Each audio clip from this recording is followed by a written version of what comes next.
दुनिया का सबसे बड़ा और सबसे कीमती महल न ब्रिटिश खानदान का बकिंगम पैलेस है, न सऊदी किंग का महल और न ही कतर के अमीर का महल, बल्कि वो मौजूद है एशिया की एक छोटी सी कंट्री ब्रुनाई में। एक छोटी सी सल्तनत जिसका सुल्तान दुनिया का सबसे अमीर और सबसे ताकतवर लोगों में शुमार होता है, सुल्तान हसन अल बोल्किया। इनके महल में गोल्ड इतना आम है कि महल का कोना कोना इससे भरा हुआ है। दरवाजे, दीवार, कुर्सियां और मेज, हर जगह कीमती सोना चमकता हुआ दिखता है। मगर ब्रुनाई सिर्फ दौलत का नाम नहीं, ये एक ऐसी सल्तनत है जहां हर रास्ता एक नया राज खोलता है। एक ऐसी जगह जहां सुल्तान की मर्जी ही कानून है और जहां उनके हुक्म के आगे दुनिया की बड़ी बड़ी ताकतें चुप हो जाती हैं। ज़ेम टीवी की वीडियोस में एक बार फिर से खुशामदीद। नाजरीन, ब्रुनाई एक छोटी लेकिन नेचुरल रिसोर्सेज से माला माल कंट्री है, जहां के रूलर हसन अल बोल्किया एक ऐसी पर्सनैलिटी के मालिक हैं जो राज, शान और ताकत का जीता जागता सबूत हैं। 1967 से अभी तक ये ब्रुनाई के तख्त के अकेले मालिक हैं और क्वीन एलिजाबेथ II के इंतकाल के बाद अब वो दुनिया के सबसे ज्यादा अरसे तक हुकूमत करने वाले बादशाह बन चुके हैं। ये कहानी सिर्फ वक्त की नहीं बल्कि उस दौलत की है जो आम इंसान सोच भी नहीं सकता। कई इंटरनेशनल सोर्सेज ने रिपोर्ट किया है कि हसन अल बोल्किया की पर्सनल नेटवर्थ $30 बिलियन से भी ज्यादा है और ये बहुत मोहतात अंदाजे हैं। इनकी असल वेल्थ के बारे में अभी तक किसी को इल्म नहीं हो सका। इनकी शान शौकत और लग्जरी लाइफस्टाइल के पीछे ब्रुनाई के तेल और गैस के वो जखीरे हैं जो जमीन के नीचे सोना बनकर छुपे बैठे हैं। हर बैरल तेल और हर कतरा गैस सुल्तान की दौलत में एक और जीरो का इजाफा करता है। पर ब्रुनाई के सुल्तान उन शाही खानदानों में से नहीं हैं जो अपनी दौलत को छुपाते हैं। इनके पास है दुनिया की सबसे बड़ी प्राइवेट कार कलेक्शन, जिसमें हैरत अंगेज तौर पर 7000 गाड़ियां मौजूद हैं। ये कोई आम कलेक्शन नहीं बल्कि इसमें है 600 रोल्स रॉयस, 450 फरारीज और 3880 बेंटले। और इस कलेक्शन का सबसे नया पीस है एक 24 carat gold plated Rolls Royce silver, जिसे Guinness book of world record ने दुनिया की सबसे महंगी गाड़ी के तौर पर दर्ज किया है। एक ऐसी गाड़ी जो ना सिर्फ चमकती है बल्कि सुल्तान के इस महंगे शौक की एक झलक भी दिखाती है। सुल्तान की इस कार कलेक्शन की कीमत अंदाजन $5 अरब के करीब मानी जाती है। जमीनी सवारियों से हटकर आसमान का रुख किया जाए तो उनकी प्राइवेट जेट फ्लीट भी किसी से कम नहीं। एक गोल्ड प्लेटेड बोइंग 747-400 जिसकी कीमत लगभग $40 करोड़ है, मगर सुल्तान इसे जहाज नहीं बल्कि उड़ते हुए महल के तौर पे इस्तेमाल करते हैं। क्रिस्टल शैंडलियर्स, सोने के वॉश बेसिन्स और लग्जरी इंटीरियर पे $12 करोड़ अलग से खर्चा किया गया है। और ये सब सिर्फ कंफर्ट नहीं बल्कि लोगों के ख्याल में ये ताकत और पैसा दिखाने का जरिया है। बात यहाँ पर खत्म नहीं होती। सुल्तान ने अपनी बेटी को भी बर्थडे गिफ्ट में प्राइवेट जेट गिफ्ट किया था। कुल मिलाकर सुल्तान के पास 17 एयरप्लेन्स हैं जो उनकी प्राइवेट कलेक्शन है और हर एक जहाज में सोने का भरपूर इस्तेमाल किया गया है। इसी वजह से ब्रुनाई के सुल्तान जमीन तो जमीन, आसमान के शहंशाह भी कहलाए जाते हैं। सुल्तान की पर्सनैलिटी के और भी कई दिलचस्प पहलू हैं, जैसा कि वो रॉयल मिलिट्री एकेडमी सैंडहर्स्ट के एक सर्टिफाइड पायलट हैं और अपने पसंदीदा बार्बर को लंदन से ब्रुनाई बुलाकर सिर्फ एक हेयर कट पर $21,000 खर्च करते हैं। ये उनके लग्जरी लाइफस्टाइल का एक छोटा सा नमूना है। सुल्तान एक आर्ट कलेक्टर भी हैं जिन्होंने मशहूर फ्रेंच पेंटर रेनवार की पेंटिंग $7 करोड़ में खरीदी थी। खर्चा करने में ये इतने खुले हाथ के हैं कि 1996 में अपनी 50वीं बर्थडे पार्टी पर इन्होंने एक ही झटके में $3 करोड़ बहा दिए, जिसमें माइकल जैक्सन को परफॉर्मेंस के लिए ही $2.25 करोड़ अदा किए गए। इस दौरान पूरे मुल्क में 2 हफ्ते की छुट्टी मनाई गई और खास इस ओकेजन के लिए पूरा एक नया स्टेडियम बनवाया गया, जिसमें दुनिया भर से 60,000 रॉयल गेस्ट ने शिरकत की। पर असल हैरानी की बात यह थी कि बर्थडे पार्टी में आए रॉयल गेस्ट को असली सोने के मेडल्स दिए गए।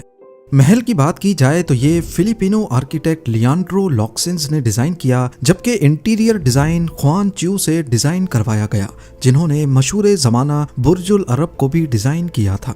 1984 में इस महल की कंस्ट्रक्शन पर $1.5 अरब का खर्चा आया, ठीक उतना ही जितना खर्चा बुर्ज खलीफा की कंस्ट्रक्शन में आया था। ये महल, जिसे नूरुल ईमान कहते हैं, पेरिस के वर्साइल पैलेस से भी 3 गुना बड़ा है। इसमें हैरत अंगेज तौर पर 1788 कमरे, 257 बाथरूम्स, 5000 मेहमानों के लिए बैंक्वेट हॉल, एक मस्जिद, 110 गाड़ियों के लिए गैराज, 200 पोलो पोनीज के लिए एयर कंडीशनड स्टेबल और 5 स्विमिंग पूल्स मौजूद हैं। और सबसे खास बात, इसका डोम 22 कैरेट गोल्ड से बना हुआ है। महल का हर कोना शान शौकत की दास्तान सुनाता है। सोने और मार्बल के फर्श, दरवाजे और दीवारों पर नक्श निगारी। इस महल में टोटल 550 से भी ज्यादा गोल्ड शैंडलियर्स और 18 एलिवेटर्स मौजूद हैं। कहा जाता है कि सुल्तान का महल महल नहीं बल्कि एक पूरा छोटा शहर है। ये महल, जिसे इस्ताना नूरुल ईमान कहा जाता है, इसमें टोटल 17 फ्लोर्स हैं और इसका total floor area 21 lakh square feet पर फैला हुआ है। अब यहाँ आपके जहन में सवाल आ रहा होगा कि इतने बड़े महल में सुल्तान और उनकी फैमिली एक जगह से दूसरी जगह कैसे जाती है। इस काम के लिए महल में इलेक्ट्रिक गोल्फ कार्ट्स का इस्तेमाल होता है। ये महल सिर्फ सुल्तान का घर नहीं बल्कि ये प्राइम मिनिस्टर ऑफिस और ब्रुनाई की गवर्नमेंट का हेड क्वार्टर भी है। यहाँ से मुल्क के तमाम बड़े फैसले किए जाते हैं। सुल्तान हसन अल बोल्किया सिर्फ अमीर तरीन बादशाह ही नहीं, वो खुद प्राइम मिनिस्टर भी हैं, फाइनेंस मिनिस्टर भी और होम मिनिस्टर भी। 2004 की कॉन्स्टिट्यूशनल अमेंडमेंट्स ने उनके इख्तियारात को मजीद मजबूत बना दिया था। उन्हें कानून से बालातर पोजीशन दी गई है, चाहे वो उनकी सरकारी हैसियत हो या पर्सनल। अब यहाँ आपको ये सब देखकर लग रहा होगा कि ब्रुनाई एक लिबरल कंट्री होगी, पर ऐसा नहीं है। उनकी हुकूमत का सबसे अहम पहलू शरिया कानून का नाफिज करना है। 2019 में सुल्तान ने इस्लामी कानून को मुकम्मल तौर पर नाफिज किया। इस कानून के तहत एडल्ट्री और होमोसेक्सुअलिटी करने वाले को पत्थर मार मार कर मौत देने की सजा दी जाती है, जबकि चोरी करने पर हाथ काटने जैसी सजाएं भी हैं। ये इकदाम दुनिया भर में सख्त तनकीद का निशाना बना, जिसके नतीजे में लंदन और पेरिस में सुल्तान के लग्जरी होटल्स के बाहर प्रोटेस्ट भी रिकॉर्ड किए गए। ब्रुनाई में अल्कोहल और पोर्क पर तो सख्त पाबंदी है ही, पर यहाँ तंबाकू नोशी करना भी इल्लीगल है। फतवे सिर्फ सरकारी मुफ्ती ही जारी कर सकते हैं और उनके फतवों का मजाक उड़ाना भी काबिले सजा जुर्म है। यहाँ जुमे की नमाज में तमाम मर्दों को शामिल होना लाजमी है और तमाम औरतों पर फर्ज है कि वो अपने कपड़े ऐसे पहने कि जिस्म पूरा ढका हुआ हो। इन तमाम सख्तियों के बावजूद ब्रुनाई में कुछ चीज़ें बिल्कुल मुफ्त हैं, जैसा कि एजुकेशन और मेडिकल। यहाँ किसी किस्म का इनकम टैक्स भी नहीं है। यही वजह है कि यहाँ के बहुत से सिटीजन्स अपने सुल्तान से मोहब्बत करते हैं और उन्हें अवाम का सुल्तान कहते हैं। उनका मानना है कि शरिया कानून ने मुल्क को पुरअमन रखा हुआ है और क्राइम की परसेंटेज कम की है। मगर वहीं बहुत से लोगों को ये मुल्क बहुत बोरिंग लगता है और वो थोड़ी आज़ादी के लिए मलेशिया के शहर मिरी की तरफ निकल जाते हैं, जहाँ अल्कोहल और आज़ाद माहौल मिलता है। सुल्तान हसन अल बोल्किया की पर्सनैलिटी कई कंट्रोवर्सीज का शिकार भी रही है।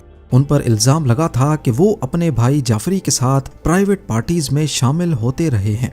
1997 में मिस यूएसए शनून मार्केटिक ने सुल्तान और उनके भाई पर केस किया था, ये दावा करते हुए कि उन्हें होस्टेज बनाया गया और गलत काम करने पर मजबूर किया गया। लेकिन यूएस कोर्ट ने सोवरेन इम्यूनिटी की वजह से सुल्तान के खिलाफ कोई फैसला नहीं दिया, जिससे ये जाहिर होता है कि वो पैसे के साथ साथ भरपूर ताकतवर शख्स भी हैं। इसके अलावा 1990s में एक और स्कैंडल हुआ था, जिसे अमेंडियो क्राइसिस कहा जाता है। ब्रुनाई के सुल्तान के छोटे भाई प्रिंस जाफरी बोल्किया पर इल्ज़ाम लगा कि उन्होंने अरबों डॉलर्स की शाही दौलत का गलत इस्तेमाल किया था। उन्होंने लग्जरी यॉट्स, प्राइवेट जेट्स और हज़ारों कीमती गाड़ियों पर पानी की तरह पैसा बहा दिया। इसकी वजह से ब्रुनाई की रेपुटेशन को अच्छा खासा झटका लगा और ब्रुनाई की रॉयल फैमिली में भी टेंशन्स पैदा हुई। आखिरकार सुल्तान ने अपने भाई से कंट्रोल छीन लिया और उन्हें मुल्क बदर कर दिया। ब्रुनाई एक ऐसी सल्तनत है जहां का एक हिस्सा लग्जरी की दास्तान बयान करता है तो दूसरी तरफ सख्त इस्लामी कानून अप्लाई होता है। पर इन सब के अलावा कुछ ऐसे फैक्ट्स भी हैं जो शायद आपने ब्रुनाई के बारे में पहले कभी ना सुने हो। ब्रुनाई लफ्ज का असल में मतलब होता है दैट्स इट। इसका पूरा नाम नेगिरा ब्रुनाई दारुस्सलाम है, जहां नेगिरा का मतलब है कंट्री और दारुस्सलाम का मतलब है पीसफुल रहने की जगह। ब्रुनाई से निकलने वाला ऑयल और गैस मुल्क की 90% इकोनॉमी चलाता है। वर्ल्ड वॉर 2 में ऑयल की कमी की वजह से जापान ने ब्रुनाई पर कब्जा कर लिया था और फिर ब्रिटिशर्स ने इसे जापान से आज़ाद भी करवाया। 2013 में ब्रुनाई शार्क फिनिंग यानी शार्क की पूंछ काटने पर बैन लगाने वाली पहली एशियन कंट्री बनी। ब्रुनाई में एजुकेशन पर बहुत जोर दिया जाता है और यहाँ का लिटरेसी रेट दुनिया के कई मुल्कों से बेहतर है, जो 98% के करीब है। यहाँ की करेंसी ब्रुनाई डॉलर्स है, जो सिंगापुर में भी चल सकती है। केम्पोंग अयर, जिसे वेनस ऑफ द ईस्ट भी कहा जाता है, ब्रुनाई रिवर पर पानी के ऊपर बनी एक पुरानी बस्ती है जो ब्रुनाई के कदीम कल्चर की झलक दिखाती है। उम्मीद है ज़ेम टीवी की ये वीडियो भी आप लोग भरपूर लाइक और शेयर करेंगे। आप लोगों के प्यार भरे कमेंट्स का बेहद शुक्रिया। मिलते हैं अगली शानदार वीडियो में।